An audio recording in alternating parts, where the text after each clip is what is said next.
Hello everyone, my name is Eric Masowski, and in this tutorial we're just going to build a couple of reference plates in 3D Studio Max to display the photographs that we've been modifying in Photoshop. Now this concept, of the reference plates and similar methods can be done in just about any package out there, so feel free to use the package of choice. However, future tutorials in here are going to be using Max, so if you have Max at your disposal, I highly recommend using it. Okay, so let's get started. Let's first go over to the Create tab on the right side of the screen, Geometry, and then down to Plane. What we're going to do is we're going to create a plane that will hold the front view of our guy.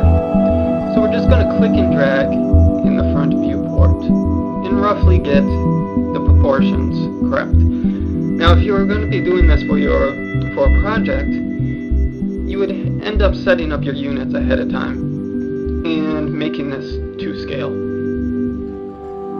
For our purposes, we're just going to build it and then scale it down after the fact. Okay, so once we have our plane selected, we're going to move over to the Modify panel. Modify panel looks like the little blue macaroni noodle at the top of the screen. Within here, on the lower right hand side, we're going to change the length and width segments down to 1. We're basically just getting rid of the extra geometry that we don't need. Alright, now at this point what we're going to do is we're going to position our plane to where we need it. If you look in the top viewport, you'll notice that it created our plane right at the 0 mark, or the 0x amount. What we need to do is we need to position it so that it will always be behind whatever we're modeling. So if we switch over to the top viewport, you can switch views by right-clicking in the viewport. Click and drag the plane to the side. Your move tool is up here at the top of the screen. Just click and drag on the box to move it over. So we're going to bring it back a little bit and over to the left. Okay, so now what we need to do is we need to create a material that will hold the photos that we've been working on. So to do that, we first open up our material editor by pressing M on the keyboard. And then within here, we already have the material selected. We need to assign our image to the diffuse channel. So we can do that by clicking on the little blank box to the right of diffuse. Once we do so, it brings up a list of all the different types of maps that we can apply to that channel. In this case, we just want bitmap, which basically means a rasterized image. Click OK. Brings up a file picker, and we want to choose the topology PSD file. Now if we take a look at it, we can see the image that we need. It has our topology defined, as well as our guidelines for the front and side views. Okay, so we click open.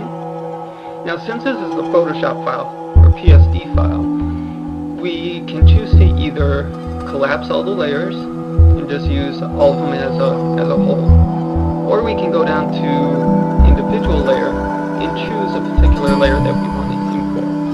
Now since we're interested in all the information, we're going to use collapsed layers. Click OK. At this point, it ends up adding the image to our material. We can now click and drag this onto our plane. Now you'll notice that it doesn't show up on our plane in our viewports. This is default behavior for Max. What we have to do is we have to tell Max that we want to see this texture in our viewport. So we do that with the blue and white checkered box in our material editor. When we click on that, we see our texture on our image. Now, you notice that it severely squashed our image. It basically took our image and tried to fit it to our plane. And that's not what we want. We want to try to maintain the same aspect ratio of our our original image, so that when we model, our guy will be to scale, and he won't be squashed in one particular direction. So, to do this, we're going to need to modify the texture coordinates of this plane.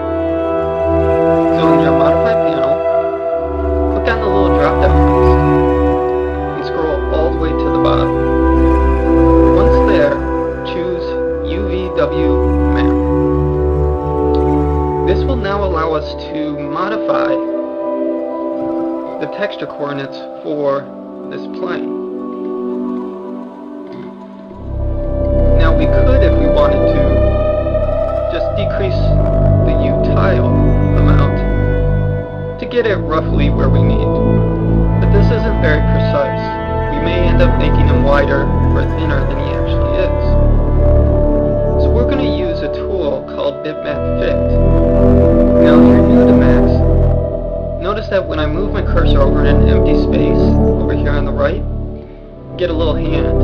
You can now click and drag to expose more options. There's also this little scroll bar to the right of it. So scroll down to the bottom and choose Bitmap Fit. Pick the image that we use for our material. Click Open. And collapse layers again. And you'll notice it now keeps the aspect ratio of the original image.